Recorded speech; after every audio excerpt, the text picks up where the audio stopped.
আক্তার। আমি আক্কেলপুর ইসলামী ব্যাংক শাখা থেকে আসছি। ওখানে আমার একটা অ্যাকাউন্ট ছিল। সে অ্যাকাউন্টে আমার প্রতি মাসে আপনার প্রবাস থেকে টাকা ঢুকতো 1 লাখ টাকা করে। আমি 20,000 টাকা করে উঠাতাম আর বাকি টাকা ওই ব্যাংকে জমা রাখতাম। সেগুলোর প্রমাণশীল সই সব আমার কাছে আছে। কিন্তু আমি ওই যে 23শে মার্চ রবিবারে ফেসবুক দ্বারাই আমি প্রমাণ পাই যে ব্যাংকের সব গ্রাহকের টাকা আত্মসাৎ করছে কয়েকজন মিলে। তো সেই আমার রানা সাহেব, রেজনা ফারজানা না কি, আর একটা আঙ্গুর সাহেব, আঞ্জুমা, হ্যাঁ, এই কয়েকজন। আমি শুধু রানা সাহেব চিনতাম। উনি আমাকে বলেছে যে এই ব্যাংকে টাকা রাখেন, এই ব্যাংকে টাকা রাখলে ভালো, অনেক আশ্বাস দিত। সেই আশ্বাস দেওয়া ব্যক্তি এখন আমাদের সব টাকা লুট করে নিছে। সেই বিবাদে আমার মোট টাকা ছিল 5,24,000 টাকা। তো আমি অনুরোধ করতেছি প্রত্যেকটি ইসলামী ব্যাংক, বাংলাদেশ ব্যাংকের কাছে যে আমাদের প্রত্যেক গ্রাহকের টাকাগুলা ফেরত দেওয়া। আমরা আক্কেলপুর ইসলামী এজেন্সি ব্যাংকে গত 6 মাস থেকে 8 লক্ষ টাকা রাখি আমি নিজে। আমার এই 8 লক্ষ টাকা কোনো সাধারণ একটা ভাউচার দিয়ে আজকে টাকা দেবো, কালকে দেবো, কালকে চেক দেবো, এই করতেছে। আমার প্রশ্ন যে বাংলাদেশের ইসলামী ব্রাঞ্চের, যেমন জয়পুরহাটের ব্রাঞ্চের অফিসার আক্কেলপুর এজেন্ট ব্যাংকে প্রতি সপ্তাহে 2 দিনকে তিনারা অডিট করেন এবং বসে বসে কালেকশন করেন। আজকে আমাদের এজেন্ট ব্যাংকের টাকাগুলো যেনারা মারছেন তাদের সঙ্গে জড়িত জয়পুরহাটের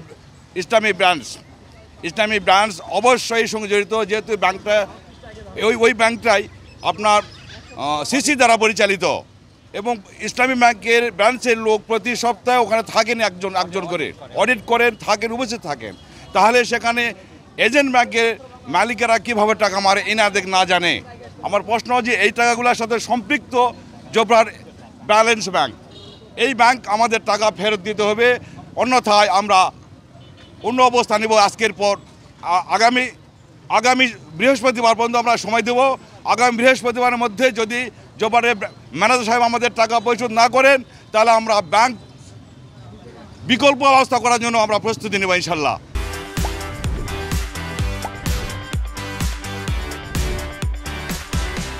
আসসালামু আলাইকুম। আমরা দারুল কোরআন মাদ্রাসার শিক্ষক।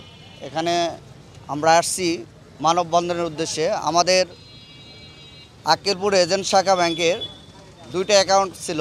একটা ডবল ফিক্সড ডিপোজিটে 20 লক্ষ টাকা ছিল, একটা 18,17,000 টাকা ছিল। সেখান থেকে আমরা যখন প্রথমবার চেক করি সেখান থেকে আমরা পাই শুধু 29,000 টাকা। দ্বিতীয়টা আবার চেক করে দেখা দেয় সেটা একটা ফল্ট অ্যাকাউন্ট ছিল। সেটা দেখে মাদ্রাসাকে প্রতারণা করা হয়েছে। মাদ্রাসার ফুল ক্যাশগুলো এই ব্যাংকেই ছিল, ইসলামী ব্যাংকে, যেখান থেকে আমাদের সমস্ত টাকা বর্তমানে মাদ্রাসার অ্যাকাউন্টে মাত্র 29,000 টাকা আছে। সেটা দিয়ে আমাদের বোর্ডিংয়ের সমস্ত টাকাই ব্যাংকে রাখা ছিল। সেখান থেকে প্রতি মাসে আমরা উঠে যে খরচ করতাম, শিক্ষকদের বেতন দিতাম। কিন্তু বর্তমান পরিস্থিতি এটা হয়েছে, এই বাংলাদেশ ইসলামী ব্যাংক এর এজেন্ট ব্যাংকের শাখায় আমরা আবেদন করছি। তারা সেখানে আমাদের মাদ্রাসার বর্তমান অবস্থা, বোর্ডিংয়ের শোচনীয় অবস্থা, শিক্ষকদের বেতন বলা সব বন্ধ। এই মুহূর্তে আমরা শোচনীয় পর্যায়ে ইতিম অসহায় বাচ্চাদের টাকা আত্মসাৎ করছে, এগুলো টাকার উদ্ধারের জন্য আমরা একটা কেস করছি। সেখানে কেসের মাধ্যমে তাদেরকে ধরা হয়েছে, সেখান থেকেও ছেড়ে দেওয়া হয়েছে। এখানে এজেন্টের সাথে আমাদের একটা চুক্তিপত্র আছে।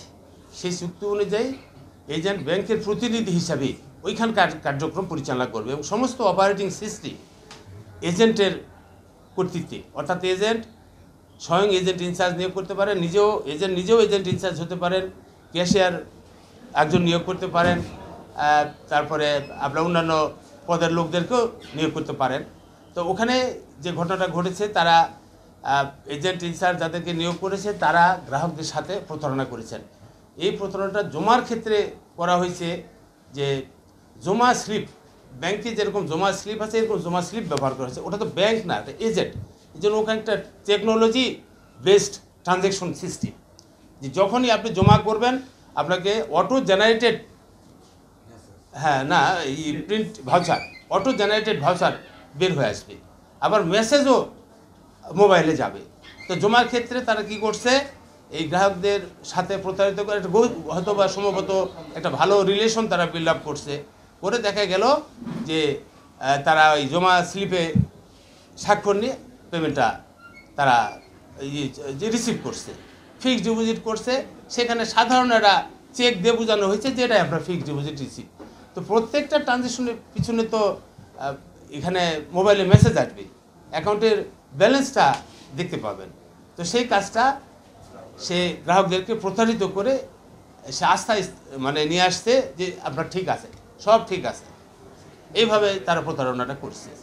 আবার ফিঙ্গারপ্রিন্টের বেলায় যে দেখা যাচ্ছে যে সাধারণত এগুলো প্রান্তিক লেভেলের লেনদেন হয়, একজনের একবার টাকা তুলে যথেষ্ট, একাধিকবার টাকা তোলার মনে হয় না যে খুব একটা প্রয়োজন আছে। একই দিনে একাধিকবার ফিঙ্গারপ্রিন্ট ইউজ করা হয়েছে। তো এগুলো সন্দেহজনক, যদিও ফিঙ্গারপ্রিন্টের ইস্যুটা গ্রাহকের সাথে জড়িত। ফিঙ্গারপ্রিন্ট যখনই দিবে তখনই একটা ওটিপি আসবে মোবাইলে, ওটিপি দিবেন, তারপর অ্যাকাউন্টে ব্যালেন্স আসবে।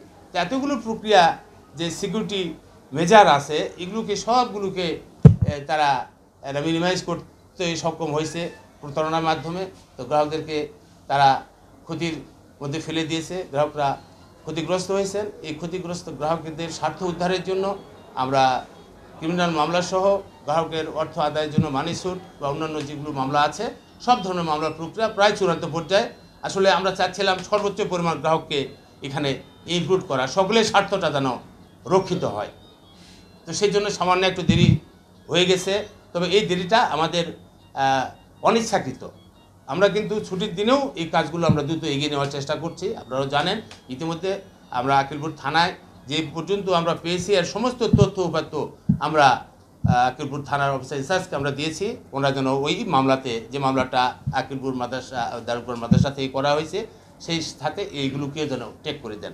আর আমরাও পৃথকভাবে ব্যাংকের তরফ থেকে আমরা যেগুলো মামলা উদ্যোগ নিয়েছি, এই সালে মামলাগুলো এই 2-1 দিনের মধ্যে আমরা এগুলো